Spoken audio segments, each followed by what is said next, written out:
This is Tien Company who is presenting to you a new apartment very close to Truc Bach Lake. So the first view, getting you an idea about the balcony. I will show you the view after that. On the left side there is a kitchen with many furnitures, a big fridge, a microwave.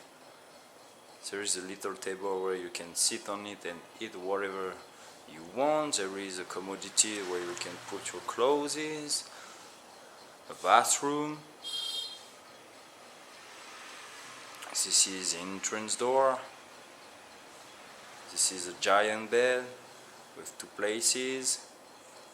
This is another commodity when you can put your clothes, your books or whatever you need. It's a relaxing place with television.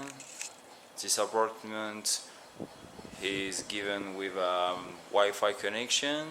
There is air conditioning and ventilation. I will show you what's happened outside about the view. There is just, I like to say, a little table to be relaxed outside.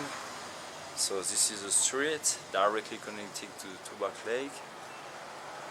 Everything is green as you can see, and normally during the weekend many people are fishing. Vietnamese people are fishing, but also you can find white people sometimes.